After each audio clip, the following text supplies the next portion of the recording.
Welcome back to Behind the Print podcast, where we feature industry leaders and uncover the creative minds and their businesses within the world of professional printing. Our mission is to provide you with inspiring, actionable resources that elevate your business projects and accelerate your journey to excellence in profit and in print. Today's episode features Insurtech Insights, and joining me here today is Maria, the head of operations for Insurtech Insights. Welcome to the podcast. Thank you, Connor. Glad to be here. Absolutely. So if you are about ready, let's just dive right into it. Yeah, sure. Let's do it. So who does Insurtech Insights typically serve? So we actually serve large insurance company. We also serve smaller companies, brokers, tech providers, and big investors as well. So it's a very large, I would say, audience that come to our show, which makes it amazing. What are some of the most significant changes you've seen emerge in your industry in the last 5 years? I think how everything is becoming a lot more digital. Obviously, now we have AI, which shapes and impacts a lot the world of events. In operation, it's always about adapting to the change and being able to deliver to centers a certain standard and just industry practices. So I think a big change is how we incorporate tech. You'll see a lot of the conferences nowadays and big events all have a tech element to it. So I think that the biggest change I've seen is just how we integrate AI, how we integrate tech, and how we adapt to those rapidly changing things. So how do you guys go about incorporating artificial intelligence? So we are known, so our show is essentially broken down into two big parts, I would say the export part and the stage content part. We have 6 to 7 stages. So we run events in Hong Kong, London, and New York. So we're on 3 different markets. And what we do, and what's a really big part of our show and what makes us so successful, is that our content is catered to the industry and what's happening in the industry and how tech impacts it and how AI impacts it. So you on an operational part, when it comes to delivering the expo part with all the booth and the lounges and the activation, we'll try and be more creative to kind of adapt to those changes and also integrate to our inventory solutions that are more AI related. For example, like a help desk, how can you use AI to create a better help desk or welcome desk, for example? When it comes to the content piece, which a lot of people come from, what we do is we try and tailor it to those changes. So we have a very strong content team that will go speak to the leaders and understand what topics we can put together and what sessions and who to bring on those sessions to make sure that you get most knowledge leaving that conference, essentially. So how does Insurtech Insights stand out from other businesses within your industry? I think the first thing I would say is because we tailor to the needs. We're very focused on companies seeing the ROI. So before I joined Insurtech, I was a field marketer. So I was the sponsor that would send my company to shows, and I was in fintech. I was very new to this concept of a conference and kind of what the benefit is to it. And the one thing I saw with different trade shows is some of them are great to see ROI. And obviously it might be, you might see the ROI over 3, 4, 5, 6 months, depending on the industry you're in. But some of them really didn't have the same impact. We're extremely focused on kind of bringing the right people to our show. It's not about numbers for us, it's not about the quantity, it's really about the quality. And that's also why we kind of have what we call tech stage. So tech stage is where we have startup, smaller companies being able to pitch to investors, to larger companies and hopefully get funding and investment. So that's the ROI they could see. But we also have very big companies that want to make sure that they're not only benefiting from their brand being there, but also from the people they can meet. I think a lot of event organizers and film marketers would agree that when you go to a conference and you have a booth, traffic is great because the show can look packed, but you actually need to benefit from those. You need to have impactful conversation. You need to leave the show with warm or hot leads. Otherwise, it's kind of a waste of money and a bad investment. So I think the big difference with us and what makes us really successful is we think and we put ourselves in a position as if we were sponsors and as if we were trying to look for ROI. So the entire experience is tailored to kind of get to this end result. We have a client success team. Our operational team is very involved every step of the way, and our account managers will always start when they speak to sponsors by understanding what are you trying to get out of the show. And based on that, your entire experience is tailored. The happiest sponsor are, the happiest we are. So I think that's really what sets us apart. It's not just about delivering a show, it's about delivering an impactful show. So what major accomplishments has Insurtech Insights made in the last 5 years? Like, has the pandemic had any impact on it? Yeah, so we started right before the pandemic. And so obviously I think every other event when the pandemic hit, it was okay, how can we make sure we manage to get out of it? And we had a very strong focus on webinars at the time and kind of our digital presence. And so after the pandemic, we started physical shows again. The first show I worked on personally was at the Javits Center. So we are a UK-based company, but back in the day I used to live in the US. And so I was working on that show, and the Javits, for anyone that has worked there, is a very unionized building. So there's a lot of labor laws, union laws that are different to other venues you would work in, especially when it's a hotel. And so at the time when I joined, we only had our New York show and our London show, London being our biggest show to date. And we expanded to Asia. So we this year in December is going to be our third Asia show post-pandemic, which grew a lot. I think another huge accomplishment we've seen is how we've grown in Europe and in America. We are now around 6,000 attendees at our different shows.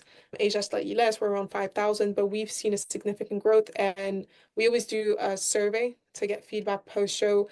The feedback has been increasingly good. There's obviously always points we can, do better, and we always try to incorporate it and we go through every survey response. But I think what we've seen is a really high retention when it came to our audience, but also this expansion, which we're now in 3 markets and hoping to go into more, maybe, who knows. What is the most challenging part of your job? I think balancing priorities. I think when you work on operation, everything's always urgent. And I think sometimes, and especially at first, with Insurtech, we have 3 shows, and our shows are back to back every 3 months. So it's December, March, and June. So you finish a show and you're right onto the other one.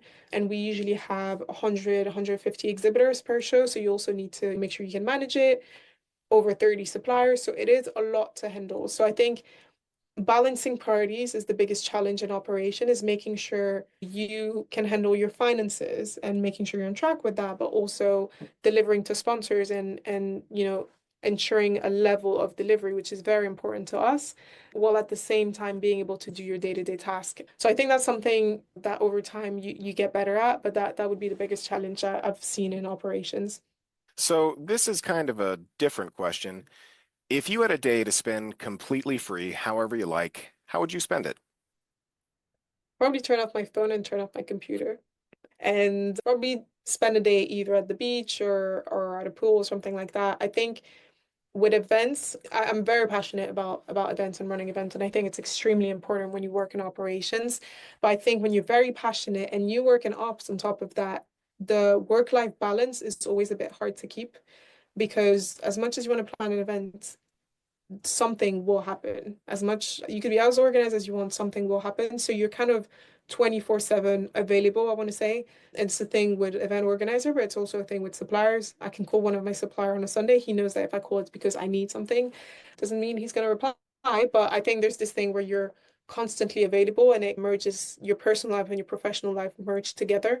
Obviously, it depends from a company to another, but I think in what we do, and we're so passionate about our product at Insurtech Insights, that's kind of how we is. So if I had a day where I could be completely free and do what I want, I'd probably switch off my phone and not look at my emails all day and not look at my computer all day. Few more questions. How has print impacted your business?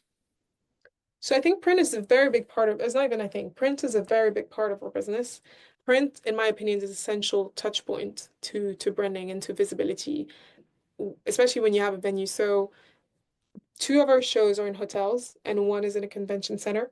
We find that our shows in hotels, there's a lot more areas that where we can use print, specifically with branding. So we'll do like window printing, toll boys, meter boards, wayfinders, signposts, and stuff like that. And I think that allows us to also give that extra brand visibility to sponsors and remind of those touch points on top of just them having a physical space potentially at an event. But then there's also types of print that we do with booklets, flyers, signs and stuff like that, which are impactful. We have this thing that we call booklet, which is some people would call it an event brochure. It's this mini guide. It's an A5 with information on the show and all of that. It is very time consuming to create this kind of event guide, because obviously you want to put the agenda in it, you want to put all the speakers, you want to put the floor plan, and those are all things that are being changed up until the very last minute. So being able to have this material that we hand out at registration requires us to find a supplier that can help turn it around very quickly. So at one point we thought about it. We thought, okay, should we maybe digitalize it and not have it and have it, just have it on the app like everyone does, have a networking. We do have a networking app, but just put it on there. So we tested it a few years ago and not having it, and we realized that it didn't work. My CEO is very adamant on having it, and I completely understand why, because it's this thing that you can kind of take away with you. It creates that memory. I'm not saying everyone's going to sit at night and read through their booklet of Insurtech Insight, but it's nice to have when you go home and you have this booklet, and even when you're at the show, um, I'm more into, writing things down, reading an actual book than doing it on an iPad or things like that. But I think print is essential to any shows. I don't think that's going anywhere. Just having a physical copy you can like actually write on and have something Yeah. separate from your phone. Yeah, exactly. I think it's a nice break, and that's what we do with our booklet. We use pages where you can actually write to a notes page, which are matte so that you can write in there if you want to take note a session, and it's a good way to break from just being on your phone. And then same if you look at a floor plan, yes, it's great to have it on a networking app, but being able to have a print version of it, whether on a big backdrop or whether in your hand in a small A5 book, is very appreciated. And I know the feedback we have from it is always extremely positive. One last question for you. How can our listeners get in touch with you to learn more or collaborate with you on a project? I'm always available on LinkedIn, Marie Oyinlola. More than happy to connect. We also have obviously our Insurtech Insight website or via email. LinkedIn is usually the best option. Well, do you have any other questions for me? Um, not that I can think of. Well, I'd say that's a wrap on another episode of Behind the Print. Thank you for joining us, Marie, and thank you to our listeners for joining us as we explored the artistry and innovation of the printing world. Remember, having a strong vision, building the right strategy, and using tools like print to amplify your message will make your brand stand out from the crowd. If you enjoyed today's episode, be sure to get in touch with us for a sample pack today from PrintingCenterUSA.com and share with your fellow business enthusiasts. Until next time, keep those creative sparks flying, and remember, there's always more to discover behind the print. Thanks again for joining us. Thank you.